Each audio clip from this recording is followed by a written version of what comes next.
O Brasil se encontra na terceira etapa da transição demográfica, caracterizada por um declínio no crescimento populacional. Essa conclusão baseia-se nos estudos dos censos demográficos de 2000 a 2010. A primeira etapa da transição demográfica é a fase pré-transição, até meados do século XX.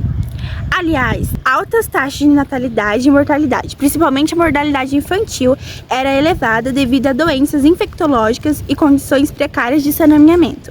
A população do Brasil era majoritariamente rural. Segunda fase, fase de transição, décadas de 1960 a 1980.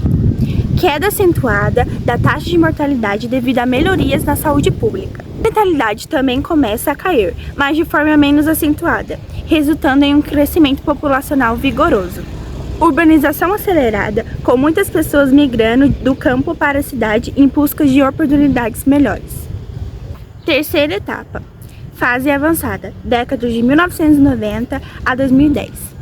A queda na taxa de natalidade torna-se mais acentuada, influenciada por fatores como o aumento da escolaridade, maior inserção da mulher no mercado de trabalho, disseminação do uso de contraceptivos e mudanças culturais em relação ao tamanho da família. O Brasil atinge seu pico populacional de jovens, com uma grande proporção da população na faixa etária jovem.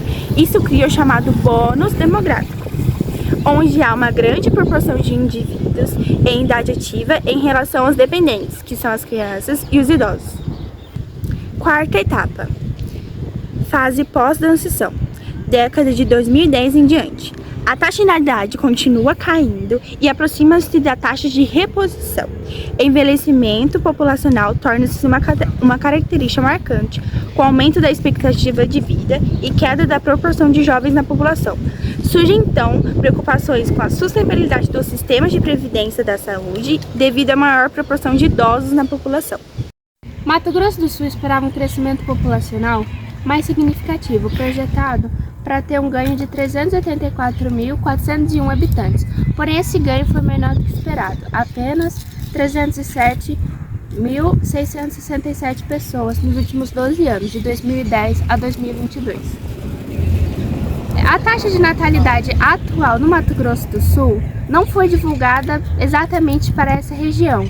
Porém, se nós analisarmos a taxa de crescimento de 0,99%, podemos perceber que há um equilíbrio entre a taxa de natalidade e de mortalidade, visto que um crescimento de 0,99% indica que o número de pessoas que morreu foi um pouco menor do que o número de pessoas que nasceram, o que faz com que o número de habitantes do estado não diminua, mas também cresça de maneira lenta e uniforme.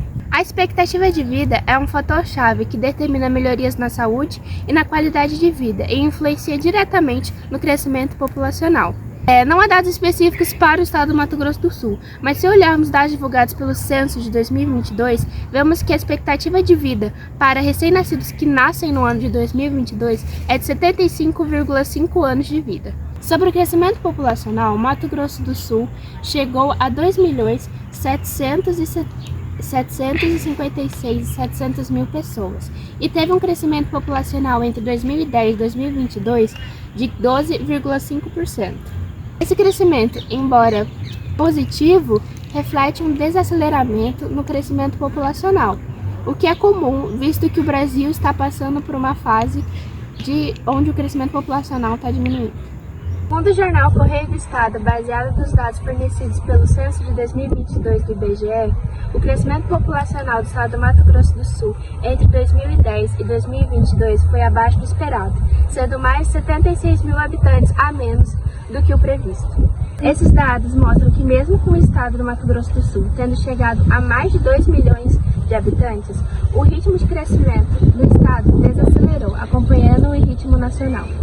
A capital do estado, Campo Grande, também cresceu abaixo do esperado, chegando ao número de 897.938 habitantes, enquanto o esperado era um pouco mais de 942 mil habitantes. Para demonstrar essa diminuição no crescimento populacional, podemos comparar o crescimento entre 2010 e 2022 de 12,5% com o crescimento entre 1960 e 1970 no estado do Mato Grosso do Sul, Entre 1960 e 1970, esse crescimento foi de um pouco mais de 74,3% de crescimento populacional, onde o Estado praticamente duplicou de população em 10 anos. Um fator que justifica a queda no crescimento populacional no Estado é a taxa de fecundidade, que, por exemplo, em 1960 era de 5,7 filhos por mulher, enquanto em 2022 essa taxa caiu de 1,7 filhos por mulher. Esses são dados nacionais e não só do Mato Grosso do Sul. Mesmo com o crescimento populacional do Mato Grosso do Sul sendo abaixo do esperado, o estado é o 7º maior em crescimento populacional dos estados brasileiros, representando 1,4% da população total do Brasil.